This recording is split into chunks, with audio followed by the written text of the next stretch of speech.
friends and subscribers. This is your host Ram back with you on your cricket happening show. Once again, bringing you some cricket matches here. Now, again, another cricket field day, one could say. The first match, which was the most exciting one, was between South Africa and Australia, where South Africa finally managed to actually put it across Australia. And I'm sure the holiday crowd here at St. George Park in Port Elizabeth had their value for their money. Why not? Yes, David Warner was still there undefeated with 60 odd runs, but could not take the Aussies over the finishing line. 17 runs were required of the final over, and to say great credit to this fast bowler Henry Notjay, who was given the responsibility of bowling the final over required with David Warner at the crease, and he managed to keep everybody quiet by just 5 runs. So that really says what a marvelous thinking bowler Notjay is. And that was it. South Africa won the match by 12 runs with Notjay just conceding 5 runs in his final over, and also Gidi in the middle as well. So that is as far as South Africa have actually squared the series. It's 1-1 with the final match, which is coming up on the 26th of February, and that should be a real beauty, as whichever team wins it takes the T20 series.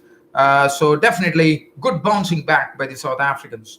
The other that we'll be looking at was New Zealand versus India, where India definitely having their backs to the wall situation here, because yesterday the New Zealand actually went on to score 348 and took 183 runs lead in the match, with Kyle Jamieson becoming on debut, actually going on to become the highest scorer by a New Zealand batsman on debut since last. It was the record was held by somebody by the name Vivian in the year 1964. So that was broken with Kyle Jamieson not only doing good with the ball, but also with the bat on his test debut, as he cracked 44 runs with 3 sixes included.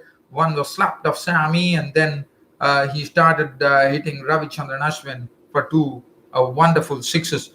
And also Trent Bolt, a bit comic, a bit eccentric, like a sort of one would remind one about England's John Embre in the yesteryear, where Trent Bolt managed to get very useful runs for them, which I'll be talking about on this broadcast, and that enabled the New Zealanders to score 348, and India definitely 183 runs. They were really under the pump at 144 for 39 runs, still separating them to make New Zealand bat again.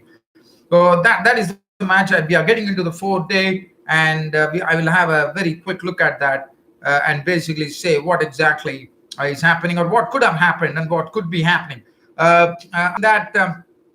The match, the Zimbabwe versus Bangladesh, it was I think it was day 2, and in day 2 Bangladesh giving a strong reply, 240 for 3. Tamim Iqbal doing a good job. Mominul, the captain, after a long time getting into the 50s, so that would really warm his cockles, being the captain of the Bangladesh cricket team. And Nazmul Hussain got his maiden 50 in test, as Bangladesh closed at 240 for 3, trailing by just 25 runs. So let's start off. So let's not waste any time and right away jump into this most exciting match that happened. We are talking about the final match that happened. Sorry, the second T20. I'm going to have a look. So South Africa were the ones who batted first, and they put up 158 for 4 on the board. Quinton de Kock was in absolutely in some he was in some really punishing touch, as you said, as you would say, as he went after the bowlers. Mitchell Starc, Cummins getting going for plenty. Richardson was the only one who get a handle on them. Zampa disappeared a few, and Quinton de Kock showed some nice strokes today, as he rattled along beautifully it was a man of the match performance in the end, as he clattered 70 of just 47 deliveries, which included 5 4s and 4 6s. Hendricks 14, Duplessis 14, Hendricks 14, Duplessis 15, Vander Dussen contributed with 37, and in the end, 158 for 4 was not, it was definitely not looking very imposing considering the Australian batting might. So bowling, if you look at it, as I said, Kane Richardson was the pick of the bowlers, had 2 for 21 bowls superbly. I thought he had 10 dot balls in that, so that was a wonderful exhibition of bowling from Kane Richardson.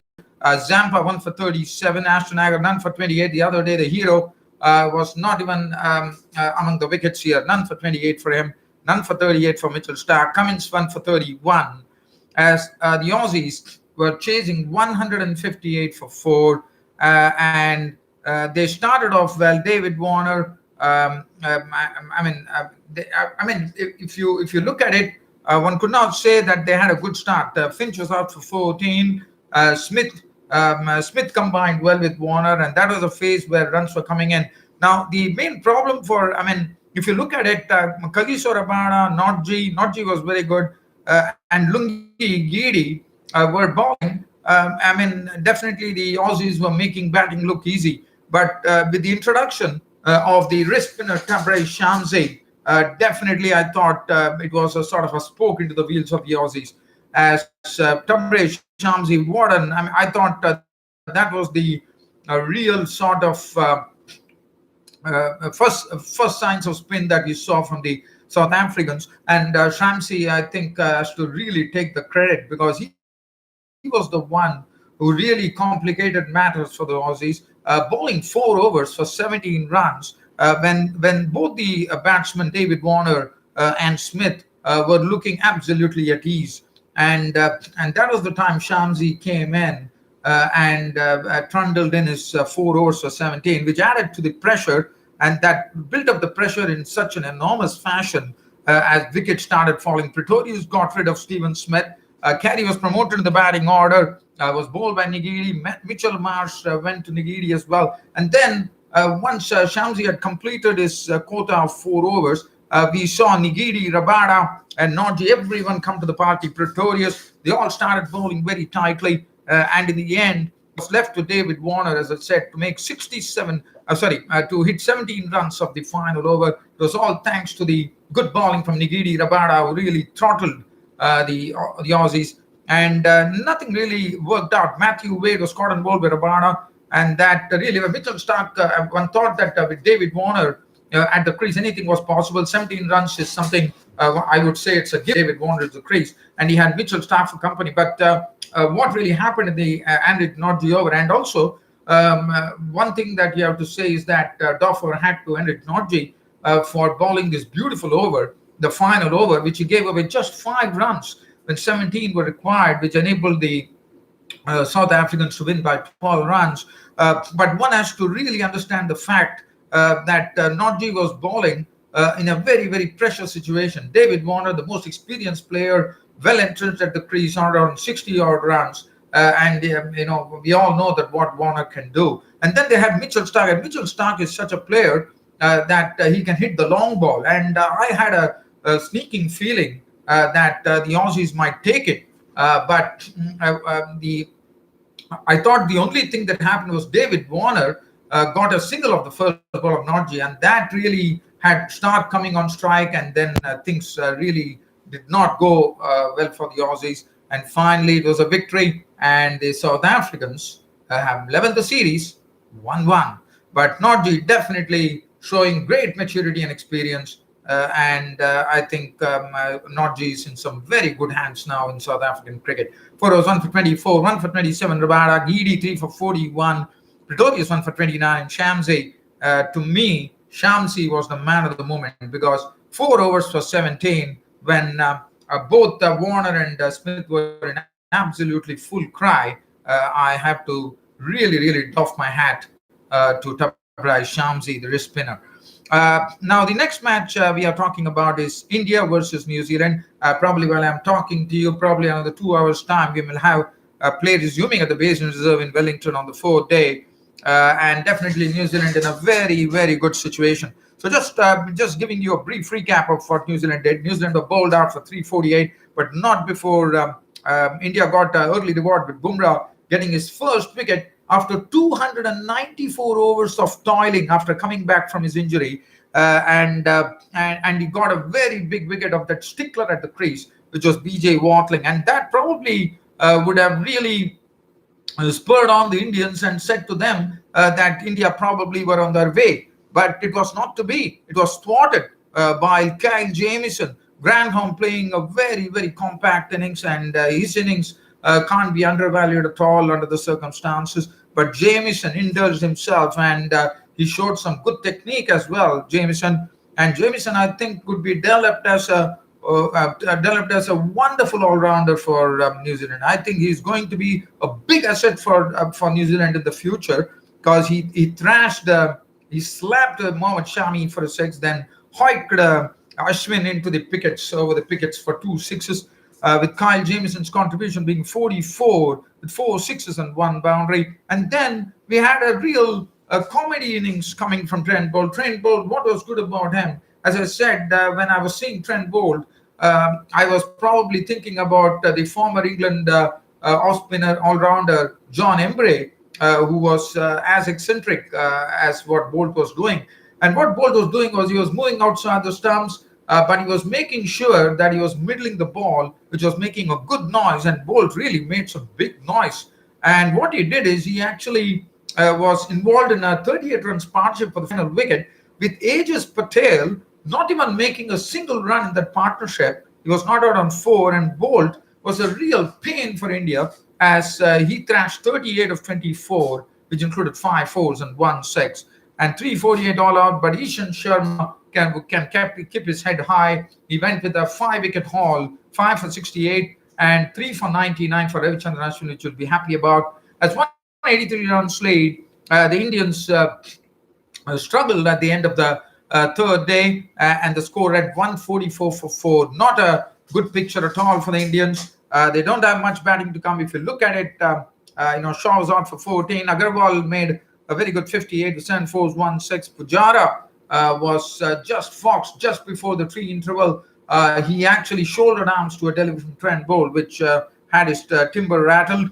Virat Kohli. Now, Virat Kohli, this is something, it's a sort of a real question mark now on Virat Kohli, because Virat Kohli is under some tremendous pressure. After coming to New Zealand, we have not seen Virat Kohli come up with the goods at all. More Kohli actually this time shaped in for the pull shot from Nick Boult for a short delivery and missed the shot. And it was all over. BJ Watling had snapped it up.